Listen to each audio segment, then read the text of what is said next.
शहर के मामलियों के पास स्थित जीण माता मंदिर के वार्षिक उत्सव पर आयोजित देवी भागवत कथा के चौथे दिन गुरुवार को कथावाचक ने नवरात्रि उपासना के महत्व पर प्रकाश डाला।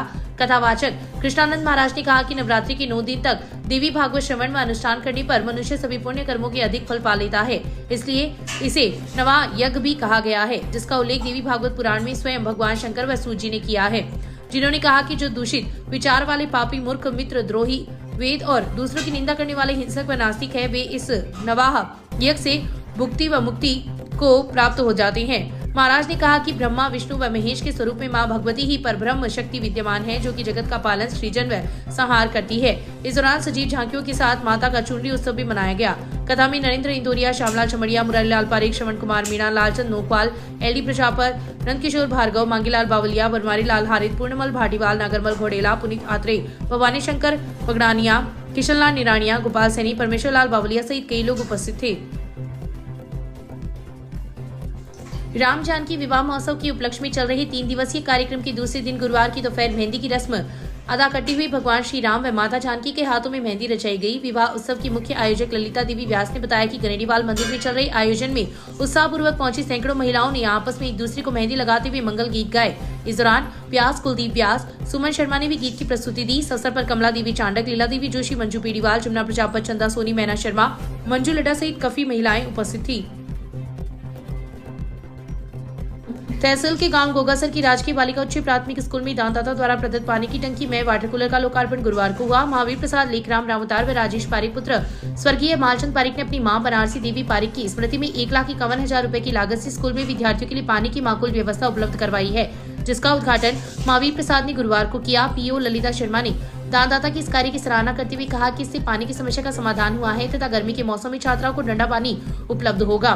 संस्था प्रधान रामतार पारिक ने आगंतुकों का आभार प्रकट किया। इस अवसर पर सरपंच पूनम सैनी, अर्जुन सिंह, अनीता राठी, श्याम सुंदर पारिक, विजेता शर्मा, सुनीता मीणा, अंकिता कंवर, अरुण पारिक, मनीषा सहित कई लोग उपस्थित थे।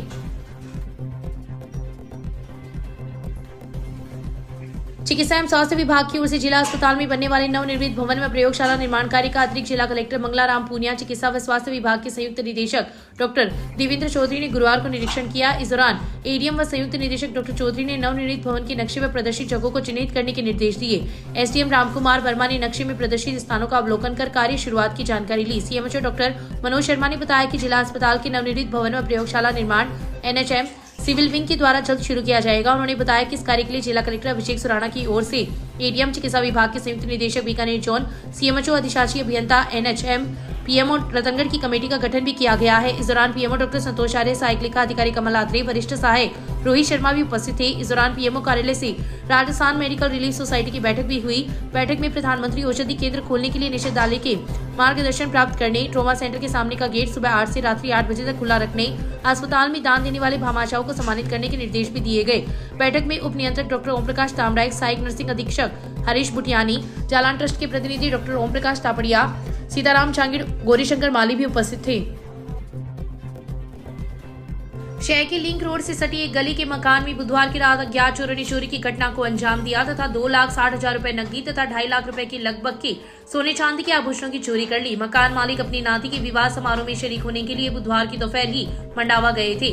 मकान की रखवाली के लिए एक व्यक्ति को छोड़ भी रखा था। उसके बावजूद चोरों ने चोरी की घटना को अंजाम दिया तथा मकान पर उपस्थित व्यक्ति को पता भी नहीं चला। इस संबंध में चंद्रकांत रेणवा ने गुरुवार की शाम पुलिस थाना में रिपोर्ट भी दर्ज करवाई है। घटना के अनुसार लिंक रोड से सटी एक गली जो वार्ड संख्या 16 में स्थित है, इस गली में विश्वनाथ रेणवा का मकान है। परिवार के लोग बुधवार की दोपहर मंडावा में अपनी नाती विवाह समारोह के अंतर्गत होने वाले कार्यक्रम में शामिल होने के लिए गए थे तथा घर की रखवाली के लिए नुआ निवासी धनाराम मेघवाल को छोड़कर गए थे। मकान के पास खाली पड़ी जमीन में बने कमरे में धनाराम सो रहा था कि चोरों ने टीबी अस्पताल के पास खाली पड़ी जमीन से मकान में प्रवेश किया तथा मुख्य गेट का दरवाजा तोड़कर 3 कमरों में घुस गए तथा कमरों में रखे अलमारी व संदूकों के ताले तोड़कर उसमें रखे 2,60,000 रुपए नकदी तथा 2.5 लाख रुपए के सोने चांदी के आभूषणों की चोरी कर ली। सुबह जब धनाराम उठा तो मकान के ताले टूटे हुए देखकर पड़ोसियों को सूचना दी तथा पड़ोसियों ने मंडावा गए हुए मकान मालिक को घटना से अवगत करवाया, जिस पर मकान मालिक रतनगढ़ पहुंचे तथा पुलिस को सूचना दी।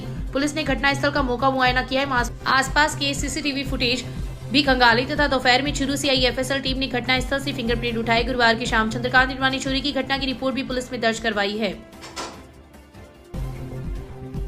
गुरुवार की शाम पंचायत समिति सभागार में प्रशासन, व्यापार संघ एवं टेम्पो यूनियन के सदस्यों के बीच बैठक हुई, जिसमें शहर की विभिन्न समस्याओं को लेकर चर्चा की गई। एसडीएम रामकुमार वर्मा की अध्यक्षता में हुई बैठक में डीवाईएसपी अनिल कुमार भी उपस्थित थे। इस मौके पर ट्रैफिक व्यवस्था में सुधार, रात्रि में चलने वाले ऑटो चालकों को आईडी उपलब्ध करवाने, शहर की सड़कों पर व्यापारियों द्वारा रखे जाने वाले सामान के कारण उत्पन्न होने वाली समस्या के समाधान, रात्रिकालीन बाजार में पहरे की व्यवस्था व सीसीटीवी कैमरों को दुरुस्त करने आदि समस्याओं का विचार विमर्श किया गया।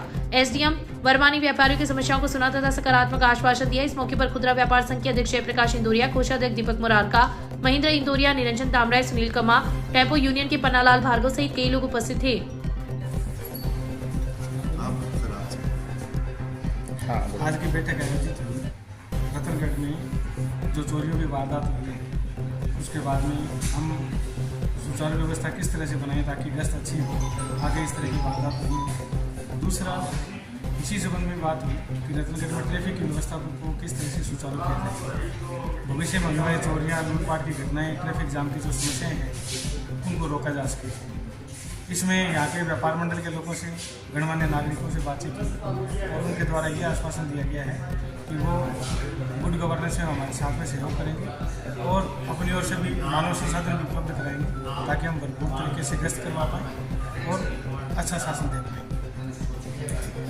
के जो सदस्य आए थे, अधिकारीगण, पदाधिकारी, उन्होंने भी काफ़ी मैन पावर के बारे में उपलब्ध कराने का आश्वासन दिया है, सीसीटीवी कैमरे वगैरह लगवाने का भी आश्वासन दिया है। इसके साथ साथ जो टेम्पू के यूनियन के जो पदाधिकारी थे वो भी आए, तो एसडीएम साहब ने और हमने ये उनसे भी निवेदन किया है कि जो भी शहर के अंदर अपरिचित व्यक्ति अगर कोई आता है तो उसके साथ भी थोड़ा सा उसकी पूरी क्वेरी करके कौन व्यक्ति है, कहाँ से आ रहा है, कहाँ जा रहा है, पूरा प्रॉपर उसका पूछताछ करके उसके साथ थोड़ा इंट्रोडक्शन करके फिर करें। दूसरा ये भी इन लोगों ने कहा कि रात्रि के समय में एक निश्चित टेम्पो जो है या थाने में या चौकी के अंदर एक रजिस्टर मेंटेन करेंगे हम, जिसमें क्या कि निश्चित टेम्पो जो है पर्टिकुलर नंबर का टेम्पो वो ही रात को भ्रमण करेगा और बाकी कोई अनावश्यक नहीं करेगा। दूसरा ये सहमति हुई है व्यापारियों और प्रशासन के बीच में कि रात्रि 10 बजे बाद में कोई भी दुकान आवश्यक सेवाओं को छोड़ के, जैसे हॉस्पिटल के सामने मेडिकल की दुकान है या कोई हॉस्पिटल के सामने चाय की दुकान है, तो एक आधी दुकान इनको छोड़ के अतिरिक्त कोई भी दुकान मार्केट के अंदर 10 बजे बाद कोई दुकान नहीं खुली रहेगी। अगर खुली रहेगी तो हम उसे बंद कराएंगे। अपरिचित व्यक्ति या कोई भी संदिग्ध व्यक्ति या कोई भी व्यक्ति है अनावश्यक रूप से बाजार में कोई भी घूमेगा तो पुलिस क्या है कि कार्रवाई करेगी। हम अनावश्यक घूमना उचित नहीं है, हम कार्रवाई करेंगे। अनावश्यक कोई भी रात्रि को घूमेगा तो पूछताछ की जाएगी उससे। क्षेत्र में पिछले 5 दिनों में हुई 2 बड़ी चोरी की वारदातों के बाद पुलिस अधिकारी भी गुरुवार को मुस्तैद दिखाई दिए। गुरुवार की शाम डीवाईएसपी अनिल कुमार ने पुलिस व आरएसी जवानों के साथ बाजारों में गश्त की। अपराधों की रोकथाम एवं सजगता के लिए जवानों के साथ गश्त की गई है। डीवाईएसपी ने बताया कि शहर की गश्त को और अधिक मजबूत किया जाएगा। उन्होंने शहर के लोगों से आह्वान किया कि कोई भी संदिग्ध व्यक्ति नजर आए तो समय रहते हुए पुलिस को इसकी सूचना दी जाए। उन्होंने शहर के अशोक स्तंभ, घंटाघर सहित कई बाजारों में गश्त की। इस अवसर पर एएसआई गिरधारी सिंह, सुरेश कुमार सहित पुलिस व आरएसी के जवान भी उपस्थित थे। ये अपराधों की रोकथाम के लिए प्रिवेंटिव रूटीन गश्त थी और थाने का स्टाफ और आरएसी का स्टाफ लेकर के पूरे मार्केट के अंदर पैदल गश्त किया था ताकि अपराधों की रोकथाम लगे। रूटीन गश्त है ये। चूरू के सदर थाना क्षेत्र के गांव में 30 वर्षीय विवाहिता को मारपीट कर अर्धनग्न हालत में घर से निकालने के बाद उसका वीडियो सोशल मीडिया की सामने शेयर होने से साइबर थाना पुलिस ने 2 लोगों को गिरफ्तार किया है। गिरफ्तार आरोपियों को कोर्ट में पेश किया जाएगा। पीड़िता ने इस मामले में 15 सितंबर को महिला थाने में रिपोर्ट दर्ज कराई थी। साइबर थाने के इंचार्ज सुभाष चंद्र ने बताया कि 23 वर्षीय विवाहिता ने रिपोर्ट दी कि उसकी शादी 2022 में चूरू में हुई थी। शादी के बाद उसका पति और ससुराल पक्ष के लोगों से दहेज की मांग को लेकर विवाद हुआ था, जिस पर महिला ने अपने पति और ससुराल वालों के खिलाफ दहेज प्रताड़ना का मामला दर्ज करवाया था। 15 सितंबर को वह अपने 1.5 साल के बच्चे को लेकर पीहर में ससुराल आई थी। ससुराल पक्ष के लोगों ने मारपीट करते हुए उसके कपड़े फाड़ दिए और घर से निकाल दिया। उसके देवर ने घर के बाहर गली में उसका अर्धनग्न हालत में वीडियो बना लिया, जिसे सोशल मीडिया पर वायरल कर दिया। आईटी एक्ट का मामला होने के कारण मामले की जांच साइबर थाना अधिकारी सुभाष चंद्र को दी गई, जिन्होंने कार्रवाई करते हुए 2 लोगों को गिरफ्तार किया है। चूरू जिला सेशन कोर्ट ने गुरुवार को साल 2021 में सास बहू की हत्या के मामले में 2 सगी भाइयों को आजीवन कारावास की सजा सुनाई है। कोर्ट ने 2,11,000 रुपए का जुर्माना भी लगाया है।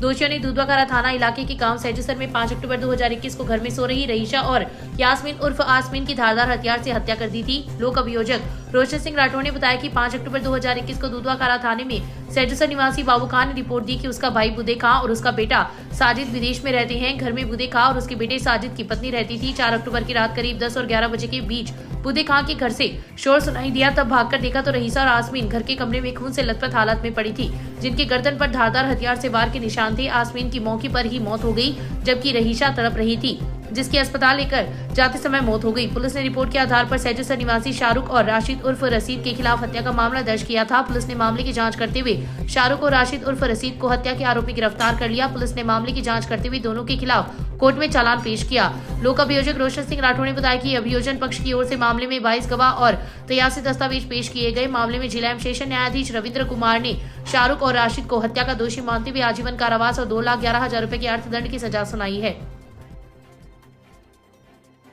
शिरू की कोतवाली थाना क्षेत्र के प्रतिभा नगर से एक युवती के नकदी और ज्वेलरी के साथ लापता होने का मामला सामने आया है। युवती के भाई की रिपोर्ट पर कोतवाली थाने में गुमशुदगी दर्ज हुई है। मामले की जांच एएसआई लक्ष्मण सिंह कर रहे हैं। कोतवाली थाने के एएसआई लक्ष्मण सिंह ने बताया कि वार्ड चौपट प्रतिभा नगर के पंकज सैन ने रिपोर्ट दी कि दिसंबर 2024 की शाम को जब वह लोग घर आए तो उसकी बहन सुनीता उर्फ तनु घर पर नहीं मिली। परिवार के लोगों ने आसपास पूछताछ की। इसके अलावा रिश्तेदारों को फोन कर पता किया, लेकिन काफी खोजबीन के बाद भी सुनीता का कोई पता नहीं लगा। जब उन्होंने घर पर देखा तो कमरे के अंदर अलमारी खुली हुई थी, जिसमें देखने पर सामने आया कि अलमारी से कपड़े, सोने के आभूषण और 40,000 रुपए नकद भी गायब है। उन्होंने बताया कि पंकज की रिपोर्ट पर गुमशुदगी दर्ज की गई है। पुलिस के द्वारा युवती की तलाश शुरू कर दी गई है।